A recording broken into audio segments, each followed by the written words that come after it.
I've been faking an allergy for years, and now it's gone way too far. This started as a dumb excuse, and now I'm in too deep.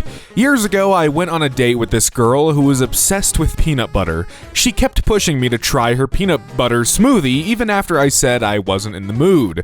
Instead of just saying no, I blurted out, "Oh, I can't. I'm allergic." Big mistake. She was super concerned, asked a million questions, and I figured, whatever, I'd never see her again. But then she introduced me to her friend group, and they all knew about my, quote, allergy. At that point, correcting it felt too awkward. Fast forward 6 years, I'm still friends with these people.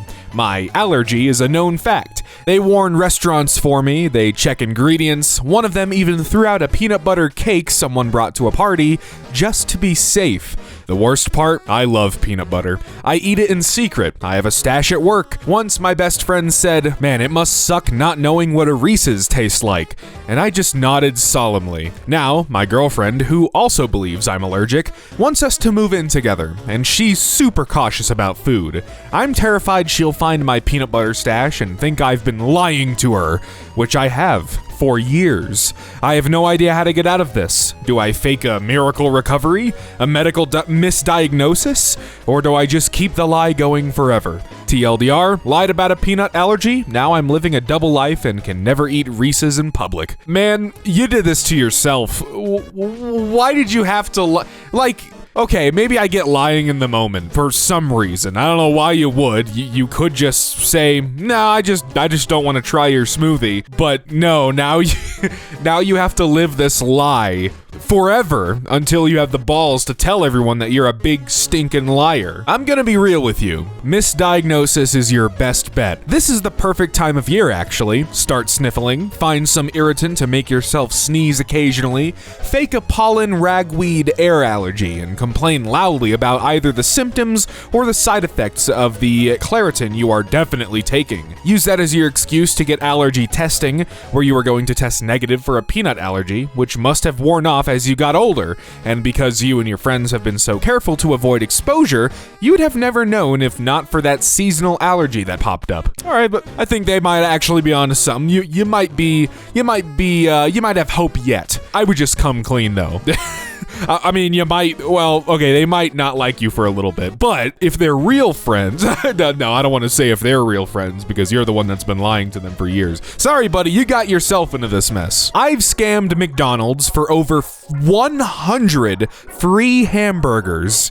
Let's hear this one. When you sign up for the McDonald's app, you get an offer for a free hamburger or cheeseburger when you spend at least $1. I learned quickly that you can just log out of that account in the app and create a new one very easily. Since then, I have signed up for over 100 different accounts to get over 100 free hamburgers this way, and I have never ever been so much as questioned about it. It's piss easy to do, and I feel absolutely zero remorse for this. Editing to add this because people won't shut the f up about this and keep trying to gotcha me. I get coffee from McDonald's almost every day on my commute to work. So anytime I wanted a hamburger, I just create a new account and then get it for free along with my coffee. I'm not going out of my way to go there all the time to buy stuff just to get the free burger. I'm getting the coffee anyway, so the free hamburger is just a nice bonus. They don't properly check the receipt code. I've been getting buy one get one sandwiches without doing the surveys for years. I think it's funny and weird that people will bend over backwards to defend or help McDonald's. Oh no, poor McDonald's, they're losing out on a couple cents of materials and supplies for a one hamburger. Dude, people gotta eat, man. Who gives a shit? McDonald's is losing a couple bucks because of this? I don't know. Who cares? The real hamburglar. He's not wrong. Terminally ill and racking up credit card debt with zero f***s to give. I've had cancer for 2 years now. Did chemo, lost my leg, beat odds, and managed to even go back to work. Well, hit the fan and treatment stopped working. Probably got weeks, maybe couple months at best. I am 22, don't own a house, don't own my car, have maybe $2,000 in the bank. So I took out a credit card, 6.5K limit, 0% APR for 20 months. I was previously building up a good credit score and am now buying whatever the f*** I want. The debt will die with me and I give no f***s. And if you want to beef me about driving your bank fees up with this behavior, at least you get to live, lol. Edit. Thank you all for your amazing responses. Unfortunately, it's bone cancer that has spread through my whole body, so I'm too weak now to travel far as much as I would have wanted to see the world. I'm going to go bigger and do some good stuff. If you have ideas, I want to do some big donations to food banks and cancer charities that supported me through my journey and make some differences before I pop. Also, shame on you all for asking me for money. Jesus Christ, yeah, that's shameful. Man, this is really sad to read. I don't know if this person's still around, but using what you got left to donate to those in need, after you're gone, I respect that so damn much. Yeah. Update 2. Took out some more cards, thanks for the suggestions. Some of you asking, I'm a girl, haha. I've bought lots of things for my family, mostly sentimental things with my handwriting on. I bought a crab at a fancy-ass seafood place. That was awesome. I've donated to animal shelters and food banks. Also to the cancer charities who helped drag my ass through this. Also, can y'all stop telling me to find Jesus? I respect those of you who are praying for me because I know that's your way of thinking of me and I'm really touched by that. But finding God is in no way in my plans and not what I believe will happen after death. Trying to force a religion down a dying person's throat is really not the vibe. Update 3. Still hanging on. I've deteriorated quite a lot now, lost a lot of functionality in my body at this point, so I'm bedbound and mostly just watching lots of TV and seeing family. But I'm comfortable, eating apples and cheese and lots of little treats. Thank you all for still checking in and thinking of me. I'm really fortunate to be surrounded by my friends and family right now. When you boil it all down to it in the end, it really is all you need. Anyway, I'll try updating again soon. Yeah, f it, we ball. Go live your dreams. I once lied on my CV. I got the job and got promoted. I lied on my CV and somehow convinced the world I was a coding wizard. Now I'm stuck in a never-ending cycle of Google searches and caffeine-fueled coding sessions. This is when I regret it, and I do indeed. My browser history is a treasure trove of how to fix syntax errors and what does this error message mean? I learned to code on the job, which is just a fancy way of saying I'm making it up as I go along. My colleagues think I'm a genius, but really, I'm just good at hiding my panic. When they ask me to explain my code, I launch into a confident-sounding, jargon-filled monologue, hoping they'll get lost in the technical mumbo-jumbo. The best part? I got a promotion and a raise, which basically translates to, we're paying you more to keep pretending you're good at this. Edit, thanks. I feel so supported by the huge IT and developer community. At least I've learned surprisingly fast, and also that truth is told by how you work, action over words. Maybe after all, I can call myself a real programmer now? I mean, yeah, you might not have really known much of it when you went into it, but you are learning, and at some point you'll be able to do this without Googling. So technically, you're doing just fine. Fake it till you make it is a classic saying. As a contrast, I once lied on my CV, I got the job, and was fired 24 hours later. I gaslit my college library out of late fees by returning my own books. Back in college, the 2000s, one semester I took out several books for a big research project. This was back when internet research was not admissible, and you needed to properly cite all your sources. School and life got away from me, and I forgot about them for a while. That was until the end of the semester, when I got a late library dues bill in the mail. I think the fees were 25 cents per books per day, if not more, and I had at least 10 books over a month late. I didn't have any money, and if you had outstanding library dues, you could not get your grades or transcript for the semester. Instead of sheepishly returning the books and paying the fines, I put the books in my backpack, smuggled them into the library, and returned them all to their correct places on the shelves. I then called the library the next day and questioned the validity of the letter regarding my overdue books. The librarian left me on hold for a few minutes and returned to the phone apologizing to me that it seemed the books had in fact been returned. Library dues were erased and they didn't hold back my transcript. Honestly, this is smart as hell. And also, I did a little math and you would have owed what, like maybe $70-something, 10 books over a month, 25 cents per book per day. I think I did my math right. I don't know. But, f them. If they're, like, yeah, $70, who cares? It's a college library anyways. Colleges. They already rip people off and take way too much damn money. This is fine. This is a great idea. Good job. I worked at a university library. Awesome job, by the way. But yeah, the fear was real. Even us staff, including management, thought this out loud. People pay thousands in tuition. What's the point of twisting a knife over $1.24? Exactly. Lol, I worked at my uni library too, and honestly, nobody cared that much about late fees unless it was like hundreds of dollars. Most of us were just trying to survive finals week, like everyone else. I found money in an ATM, and now I regret returning it. Just what the title says. I show up to a Wells Fargo ATM and there is $300 sitting in the cash dispenser. No one around, as if someone made a withdrawal and forgot to take the money. I waited about 10 minutes to see if anyone came back, but no one did. I was with my 9-year-old son, who was excited and asked if we get to keep it. I told him that the right thing to do is to return it. However, this was a Sunday and we would have to wait until Monday. Good opportunity for a lesson, right? Kind of. I go in on Monday and explain to the manager what happened. They told me no one had contacted them yet, but they will put it back in the bank, and if someone comes and asks, they will look at the balance at the end of the month or something like that. No pat on the back, just a simple thanks, and the bank absorbs the cash with no real outcome. Could have used that $300, but I guess it's an important lesson for my kid. Still, I agree, the right thing to do would be to give that money that is not yours to the bank, whatever. But also, the bank's the bank. They have money, obviously. $300 is probably not a lot for them, and you have a kid. I think you would have been absolutely justified in taking that $300 to support you and your kid or your partner. I don't know if you have one or not, but like I see where you're going. I can respect the Good Samaritan vibe, but the banks.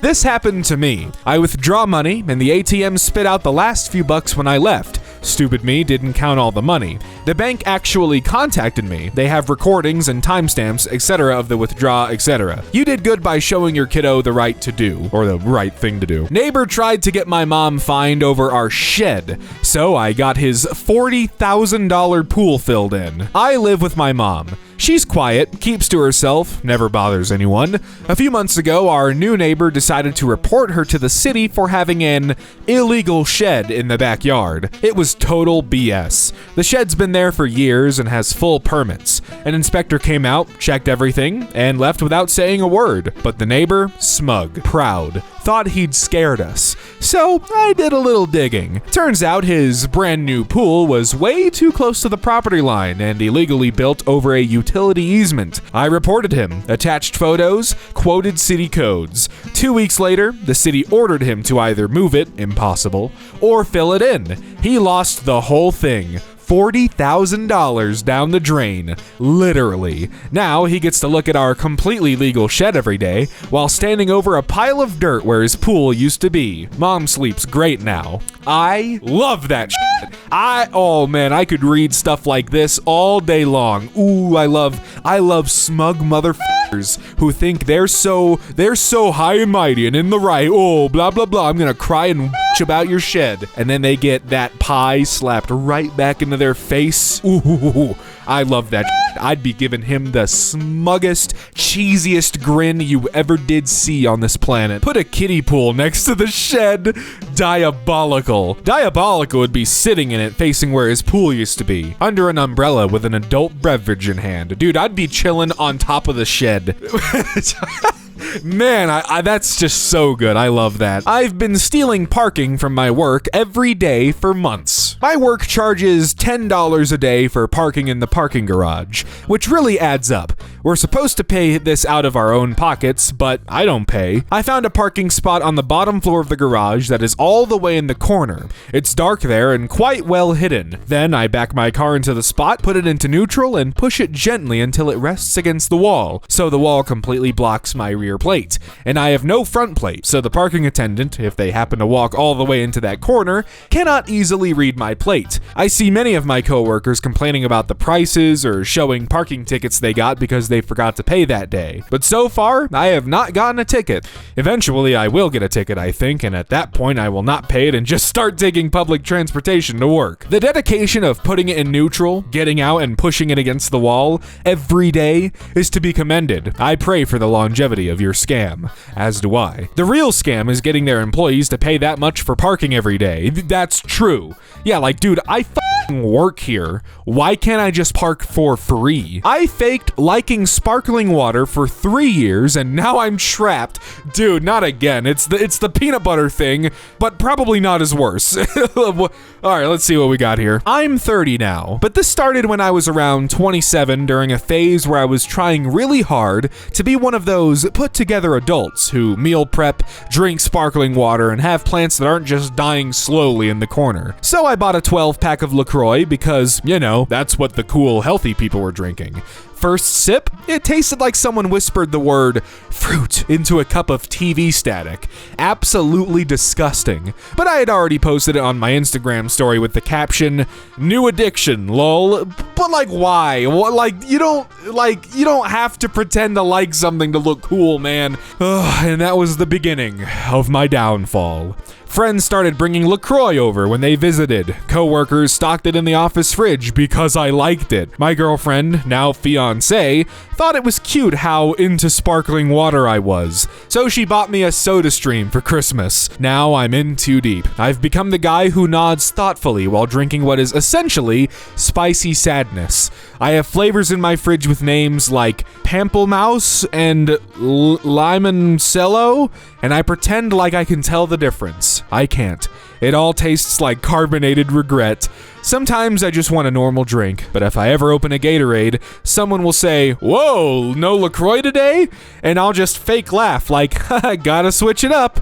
Meanwhile, my soul is quietly screaming. Anyway, if you're young and reading this, never lie about your beverages. This stuff will haunt you. Thanks for coming to my TED Talk. Like, dude, just come out and say, like, this isn't as bad as saying, for 5 years you have an allergy that could kill you. This is just a drink that you really don't enjoy, and for some reason people just think you're the guy. Well, not for some reason, I know the reason why. It's because you told people you had an addiction to it, and you played along, and like, dude, I'm sorry, it's once again, you did this to yourself. You don't have to lie about things you just don't like or are not allergic to. Just be honest, man. Tell everyone you're going carbonation free. Easy solution. People's taste changes over time. You could also pretend they changed something in the formula and it's no longer pleasing to your taste buds. Or pretend you had COVID and now it tastes different. See, that's actually not a bad idea. When I was about 24 or 25 years old, I purposely caused a tailgater to crash into a construction ditch. Circled back around, got out of my car, and taunted the driver. Like the title says, I'm driving down a major boulevard on my way to work when some asshole decides to tailgate me aggressively while honking and flashing his lights. It was a one-lane road only for about 3/4 of a mile, but I sped up knowing there was a construction ditch up ahead, and as I sped up, he kept right on my ass. And at the very last second, I swerved around the ditch and he went right in, totaling his car. I circled back, got out of my car, and yelled, "F*** you, asshole!" He couldn't even get out of his car, but I saw the rage in his face, and I just got back in my car all the while giving him the finger and slowly drove away. God, that felt good. This post unexpectedly blew up, so to answer a few questions. 1, this was in the neighborhood of 1997 or 98. I can't remember exactly. This was on eastbound Northern Boulevard, somewhere between Old Westbury and Huntington, New York. No, I would not do this again today. Today, I would just simply move over. I was young and dumb. He was alone in the vehicle. Good. He was alone, pissed off, and had to deal with his own damn consequences. Alone. Just soaking in him.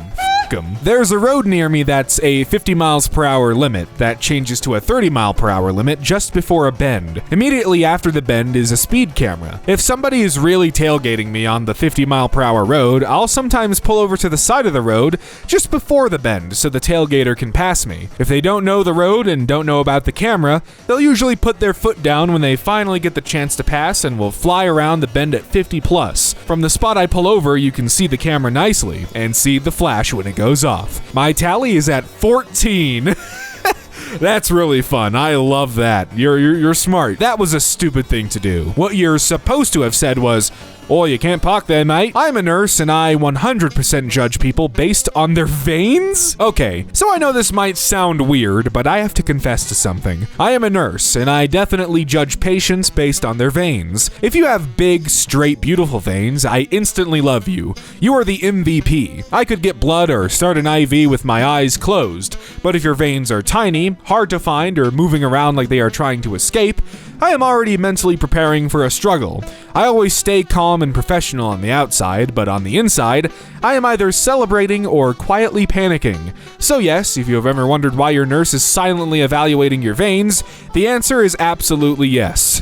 That makes a lot of sense. I've had moments where I don't know, I need to get in for blood or something, and they comment like, that easy to find.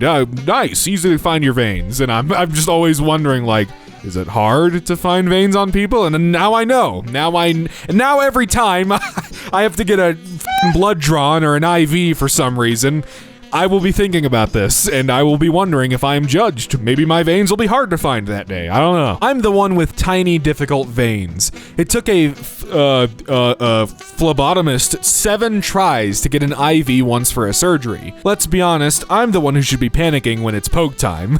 I drink gallons of water before a blood draw, so you will like me and my veins. But I judge you when you absolutely maul my arms and hands with 5 attempts and no success and have to call a supervisor to do it. I found a wallet with a lot of money on the sidewalk. A few days ago, I was walking my dog when I picked up a lady's wallet on the ground. When I looked inside, there was $440. I was very tempted to just keep the money because I am currently broke and was already fantasizing of eating something other than ramen. I probably spent a good 20 minutes contemplating what to do. I finally decided that having a clear conscience was better than living with the guilt of spending someone else's hard-earned money. The address on the driver's license was reasonably close, so I returned it. The lady was super appreciative, and you could see just how relieved she was. I felt really bad for the fact I considered keeping it for myself. My coworker called me a complete moron for returning it and said if I were him, he would have kept the money, but I'm glad I did it anyway because it wasn't mine to keep.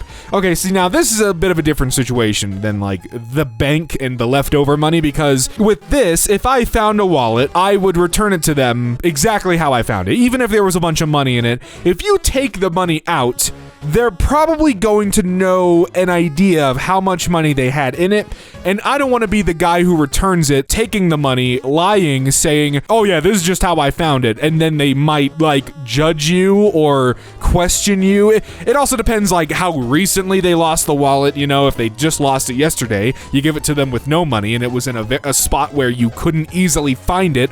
There's just a bunch of variables. Also, when I was a kid, I was getting on a ride at a park, or I was go-karting or something, and in the seat was a man's wallet. I ran up to the guy and gave it to him, and he gave me like $40. So I don't know, I'm just saying, if you return a wallet with money in it, they might give you some of that, cheddar. That's all I'm saying. I once had my rent in cash in my wallet, and it fell out of pocket. Someone returned the wallet without the cash in it, and I had to be evicted. I know that was a tough decision, but whatever reason they had that money, you're a good human for not taking it. And there you go. You really never know who could use that money. If you find money lying around somewhere, who gives a shit? Go for it. But if it's in someone's wallet, just return the wallet how it is. No, you should work on letting that go. You were tempted by an obvious choice, but you made the moral and ethical choice. You did the right thing. I like that little, the hands clasping together. That's awesome.